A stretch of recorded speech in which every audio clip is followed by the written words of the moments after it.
नमस्कार दोस्तों, मैं अखिल वी गाइडेंस में आपका एक बार फिर से स्वागत करता हूं।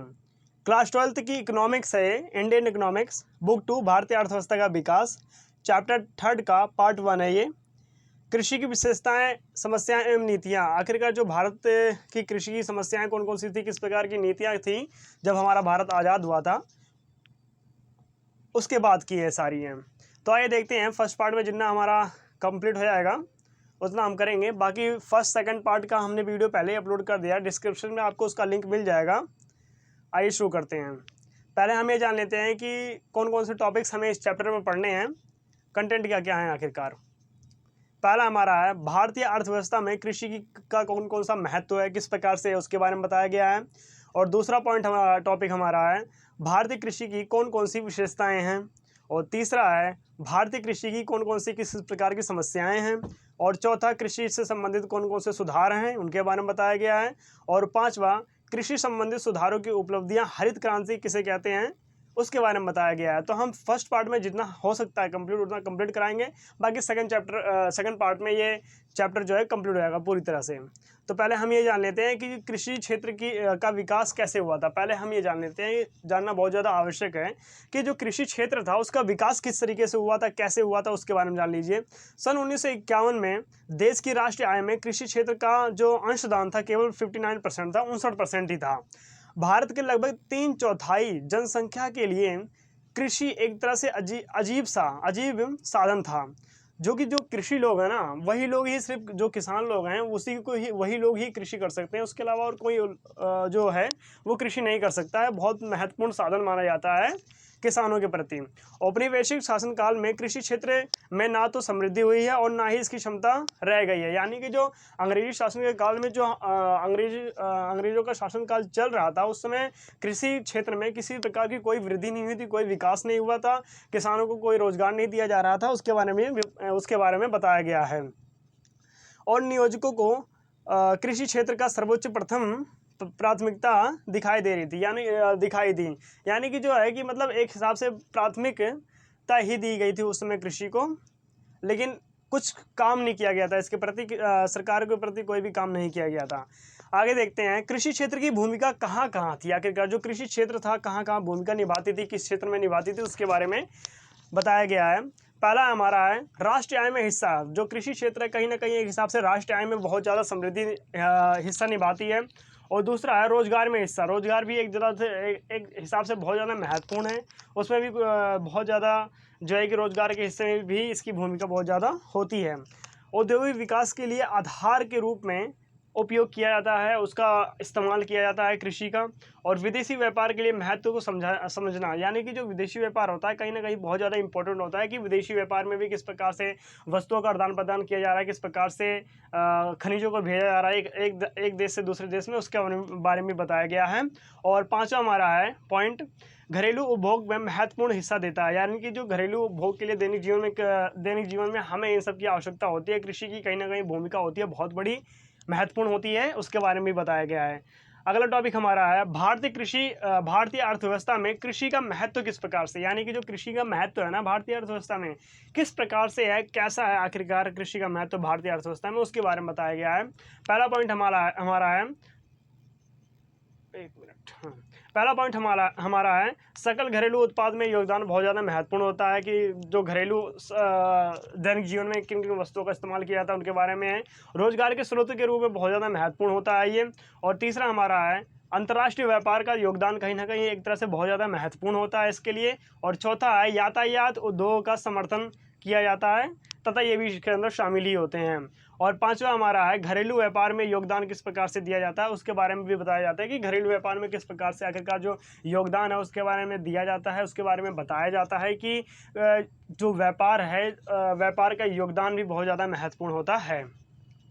और हमारा पहला पॉइंट है, उन्हीं सबको हम यहाँ डिफरेंस से पढ़ेंगे, डिफाइंड करके पढ़ेंगे पूरी तरह से कि कौन कौन से टॉपिक्स आखिरकार जो ये टॉपिक्स हैं सकल घरेलू उत्पादनों के पांचों टॉपिक्स को हम पूरा डिफाइंड करके पढ़ते हैं आखिरकार है क्या ये। ठीक है, तो पहला हमारा पॉइंट है सकल घरेलू उत्पाद में योगदान। जो सकल घरेलू उत्पाद में योगदान था किस प्रकार से था उसके बारे में पहले जान लेते हैं हम। ठीक है, देखते हैं कृषि भारतीय की सकल घरेलू उत्पादन जीडीपी में योगदान देता है। जो कृषि होते हैं ना, बहुत ज़्यादा जीडीपी में जो योगदान है वो महत्वपूर्ण रखता है, वो देता है। तथा नियोजन की अवधि के दौरान कृषि क्षेत्र का जीडीपी में अलग अलग होता है। वर्ष में 17.4% के बीच में रह गया तथा साथ में इसमें बहुत ज़्यादा गिरावट आई है। इसी को ही सकल घरेलू उत्पादन कहा जाता है। फॉर एग्जांपल, उदाहरण के लिए यहाँ आप समझ सकते हैं कि 1950 से लेकर के 1951 में यहाँ केवल 51% ही थी जो कृषि का सकल घरेलू उत्पादन था, केवल 51% ही थी। लेकिन 2017 से लेकर के 2018 के बीच में यहाँ केवल 17.2% मात्र रह गई। यानी कि जो अब के मुकाबले से लेकर के पहले के मुकाबले जो सकल घरेलू उत्पादन था ना, बहुत ज़्यादा था, हुआ करता था। लेकिन अब 2017 से लेकर के 2018 में आप देखेंगे कि 17.2 ही % हुई है। लेकिन जो पहले की थी ना, 1950 से लेकर 1951 में जो सकल घरेलू उत्पादन थी वो 51% थी। उस समय ज़्यादा ही कुछ सकल घरेलू उत्पादन किया जाता था। और दूसरा पॉइंट हमारा है रोजगार के स्रोत, यानी कि जो रोजगार होते हैं इसके कौन कौन से स्रोत होते हैं, इसके बारे में एक बार जान लेते हैं क्या होते हैं ये। भारत में कृषि रोजगार हैं जो भारत में होते हैं ना, अधिक मात्रा में आप लोग जानते हो कि 100% में से मेरे हिसाब से तो 80% जो होते हैं कृषि क्षेत्र पे ही लोग निर्भर रहते हैं। यूपी, बिहार, पंजाब, अनेक राज्यों में आप देखते होंगे कहाँ कहाँ अधिक मात्रा में कृषि की जाती है, कहाँ कहाँ उसके बारे में बताया जाता है। एक महत्वपूर्ण स्रोत के रूप में माना जाता है ऐसे कृषि जो किसान लोग करते हैं बहुत ही ज़्यादा, और सरकार के द्वारा भी बहुत सारी जो है कि आपदाओं के अनुसार वो किस प्रकार से मदद करते हैं, वो भी बहुत ज़्यादा इससे जुड़ा होता है कहीं ना कहीं। भारत में 50% से अधिक जो है कार्यशील जनसंख्या कृषि क्षेत्र में लगी हुई है। इससे तात्पर्य यह है कि भारत में लोगों के जीवन के निर्वाह जो होता है बहुत ज़्यादा महत्वपूर्ण होता है, इसे कृषि कहा जाता है। यानी कि जो कृषि होता है ना, एक बहुत ज़्यादा महत्वपूर्ण भाग माना जाता है जीवन का। तीसरा पॉइंट हमारा है अंतर्राष्ट्रीय व्यापार का योगदान। जो अंतर्राष्ट्रीय व्यापार होता है ना, क्या होता है, किस तरीके से होता है, उसके बारे में जान लेते हैं एक बार। भारत में कृषि रोजगार है, एक महत्वपूर्ण स्रोत के रूप में माना जाता है इसे। भारत में 50% से अधिक कार्यशील जो है जनसंख्या कृषि में लगी हुई है। तात्पर्य यहाँ ही इसे ही कहा जाता है, एक हिसाब से निर्वाह खेती के रूप में माना जाता है। और चौथा हमारा है यातायात उद्योग का किस प्रकार से समर्थन है, उसके बारे में जान लीजिए आप एक बार। भारत में कृषि यातायात उद्योग को महत्वपूर्ण समर्थन प्रदान करती है। भारत में रेल मार्ग, सड़क मार्ग दोनों तरीके से अधिकांश रूप से जो होते हैं कृषि का अधिक मात्रा में उत्पादन ले जा सकता है, लाया जाता है तथा आया जाता है लेकर जाया भी जाता है। घरेलू व्यापार में जो योगदान है ये किस प्रकार से होता है, आखिरकार जो लोग होते हैं किस प्रकार से एक दूसरे से जुड़े होते हैं, उनके बारे में बताया गया है कि जो योगदान होता है कहीं ना कहीं व्यापार में, जो लोग होते हैं लोगों का किस प्रकार से व्यापार में योगदान होता है उसके बारे में बताया गया है। देश के घरेलू व्यापार में भी कृषि एक महत्वपूर्ण भूमिका निभाती है। यहाँ बात इस तथ्य से पता चलती है कि भारत में लाखों लोग अपनी आवश्यकता की पूर्ति के लिए कृषि उत्पादों को खरीदने पर भारी यानी कि पैसे जो होते हैं अधिक मात्रा में खर्च करते हैं, कहीं ना कहीं बहुत ज़्यादा महत्वपूर्ण होता है। आगे देखते हैं, सेकंड टॉपिक हमारा है भारतीय कृषि की क्या क्या विशेषताएं हैं। जो भारतीय कृषि है उसकी कौन कौन सी विशेषताएं हैं इसके बारे में बताएंगे। इसके अंदर सब टॉपिक्स है, सब टॉपिक्स को हम क्रिएटिव रूप से पूरा डिफाइन करके पढ़ेंगे आखिरकार है क्या ये, ठीक है। निम्न उत्पादकता क्या होता है इसके बारे में पढ़ेंगे हम। वर्षा पर निर्भर अधिक मात्रा में रहना पड़ता है उसके बारे में। आधुनिक अंगतों का अभाव किस तरीके से है, कैसे है, उसके बारे में भी हम पढ़ेंगे। और छिपी हुई बेरोजगारी किसे कहते हैं, किस तरीके से थी आखिरकार भारत में। और निर्वाह किस प्रकार से, निर्वाह खेती किसे कहते हैं। निर्वाह खेती का अर्थ ये होता है कि किस प्रकार से जो एक किसान होता है ना, निर्वाह करने के लिए केवल अपने खेती करता है, उसे निर्वाह खेती कहते हैं। और व्यापार खेती के बारे में भी थोड़ा सा हम बताएंगे। आगे देखते हैं, पहला पॉइंट हमारा है निम्न उत्पादकता किसे कहते हैं। यानी कि जो निम्न उत्पादकता होती है, निम्न उत्पादकता मेरे हिसाब से तो उसका अर्थ ये होता है कि किन आखिरकार उन्हीं वस्तुओं का ही उत्पादन करना जिन्हीं की आवश्यकता होती है दैनिक जीवन में, उन्हें ही निम्न उत्पादकता कहते हैं। निम्न यानी कि जो आवश्यकता है केवल जिन वस्तुओं की, उसे ही निम्न उत्पादकता कहते हैं। देखते हैं क्या है इसकी डिफिनेशन। उत्पादकता से अभिप्राय है प्रति हेक्टेयर भूमि के उत्पादन से है, जो कि विश्व के उन्नति देशों की तुलना में भारत की कृषि उत्पादकता बहुत ही निम्न है, यानी कि बहुत ही भिन्न मानी जाती है। दूसरा है वर्षा पर निर्भर रहना। वर्षा यानी कि जो पानी है अधिक मात्रा में जो होती है, आप लोग जानते होंगे जो मुख्य रूप से फसलें खरीफ फसलें और रबी फसलें जो होती है मुख्य रूप से भारत में उत्पादित की जाती हैं, पैदावार की जाती है। मुख्य रूप से दो ही प्रकार की होती है, एक तो खरीफ और रबी फसलें।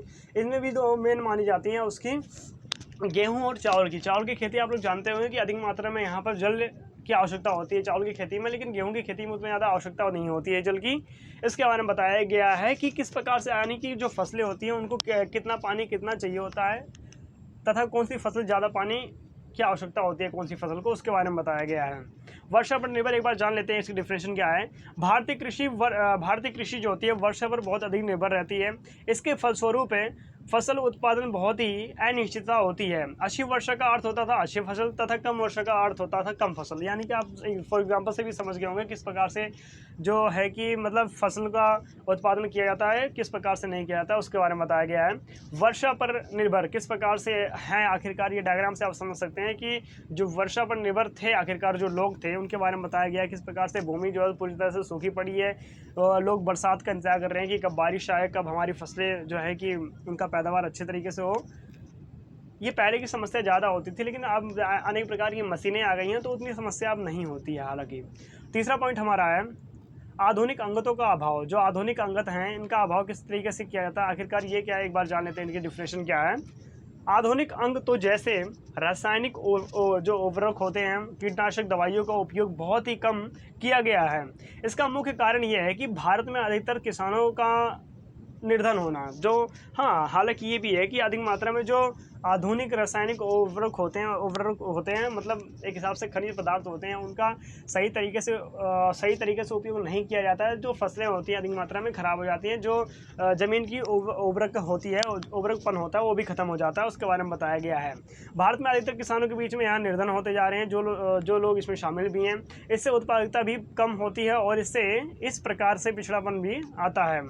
चौथा हमारा पॉइंट है निर्वाह खेती के लिए। आखिरकार जो निर्वाह खेती है किसे कहते हैं, इसके बारे में जान लेते हैं एक बार। निर्वाह खेती का अर्थ है, जो निर्वाह खेती है इसका अर्थ है कि किसानों का प्राथमिक उद्देश्य है उसके बारे में बताया गया है, अपने परिवार के दैनिक जीवन के रूप में के लिए उत्पादन करना होता है, ना कि लाभ कमाने के लिए होता है। यानी कि जो निर्वाह खेती का अर्थ केवल यही इतना ही होता है कि एक किसान मान लीजिए, फॉर एग्जांपल के लिए, उदाहरण के लिए एक किसान मान लीजिए कि एक किसान है, ठीक है, और एक व्यापारी है जो जमींदार है। जो किसान है वो केवल अपने जीवन निर्वाह करने के लिए ही खेती करेगा, उतना ही खेती करेगा जितना उससे का परिवार चल सके, कि मेरा परिवार एक साल में इतना खा सकता है, इतना जो है कि मतलब ख़त्म कर सकता है, जो उत्पादन के लिए प्रयोग किया जाता है उसकी श्रेणी के, मतलब इसका अर्थ ये है कि किन किन वस्तुओं की आवश्यकता उसे पड़ रही है उसकी वो ख़त्म कर देगा। लेकिन जो एक जमींदार होता है ना, जमींदार का मुख्य भूमिका क्या होती है कि किस प्रकार से यानी कि जो व्यापार किया जाए, कैसे किया जाए, उसके बारे में बताया गया है। और पांचवा हमारा टॉपिक है छिपी हुई बेरोजगारी। यानी कि जो छिपी हुई बेरोजगारी ऐसे किसे कहते हैं, एक बार जान लेते हैं हम लोग क्या क्या है ये। छिपी हुई बेरोजगारी एक ऐसी स्थिति को कहते हैं जिसमें बेरोजगारी गुप्त होती है, यानी कि जो छिपी हुई होती है, एक हिसाब से कहीं ना कहीं जो छिपी हुई होती है, जो दूसरों को दिखाई नहीं देती है। यहाँ तब उत्पन्न होती है जब भूमि के एक निश्चित टुकड़े पर काम करने वाले व्यक्तियों की संख्या उनकी वास्तविक आवश्यकताओं से अधिक होती है। यानी कि इसका अर्थ ये है कि जहाँ पर 100 बंदों की आवश्यकता है काम करने के लिए, फॉर एग्जांपल जहाँ पर 100 बंदों की आवश्यकता है काम करने के लिए, वहाँ पर जब हम 150-200 आदमी देंगे तो वहाँ पर अनिश्चितता पाई जाती है, आदमियों की अधिक मात्रा में वास्तविकता आवश्यकता होती है, उससे ज़रूरत होती है। तो इसे ही कहते हैं एक हिसाब से छिपी हुई बेरोजगारी। अतः छिपी हुई बेरोजगारी भारतीय कृषि एक विशिष्ट विशेषता ये निर्धनता तथा पिछड़ेपन को दर्शाती है कि किस प्रकार से यानी कि हमारा भारत जो है पिछड़ रहा है, किस प्रकार से छिपी हुई बेरोजगारी के रूप में आप डायग्राम से भी समझ सकते हैं किस प्रकार से लोग जो हैं कहीं ना कहीं कुछ ना कुछ तरीके से अपना काम कर करके अपना घर बसा रहे हैं, अपना तरीके से मतलब एक तरह से निर्वाह कर रहे हैं, अपना जो है कि अपना बेरोजगार प्राप्त कर रहे हैं। किस प्रकार से यानी कि कहीं किसी ना किसी तरीके से लोग जो हैं काम करने को तैयार हैं, पैसे के कुछ भी हो मतलब कि। तो हमारा यहाँ पर 3rd चैप्टर का पार्ट 1 कंप्लीट हो गया है। वीडियो को लाइक ज़रूर कीजिएगा और चैनल को सब्सक्राइब करके वीडियो के बारे में आप जरूर बताइए कि वीडियो आप लोगों को कैसी लगी, किस प्रकार से लगी। हालांकि और हमारे रस्तोगी सर हैं, उन्होंने पॉलिटिकल साइंस और ज्योग्राफी के 12th क्लास के चैप्टर शुरू कर दिए हैं, तो उनकी वीडियोस आप देख लीजिएगा। डिस्क्रिप्शन में आपको सभी वीडियोस के लिंक मिल जाएंगे। बाकी हमें एक बार ये चैप्टर्स पूरी तरीके से कंप्लीट करने थ्योरी की तरह से, उसके बाद में हम एपिसोड वीडियोस लेके आएंगे इसके भी इंपॉर्टेंट क्वेश्चन जो कि एग्जामिनेशन के लिए बहुत ज़्यादा इंपॉर्टेंट रहेगा वो, और जो एग्जामिनेशन में ही पूछा जाता है, एग्जाम्स में पूछे जाते हैं, उनके लिए रहेंगे। तो मैं अब आपसे अगली वीडियो में मिलूँगा, तब तक के लिए जय हिंद, जय भारत।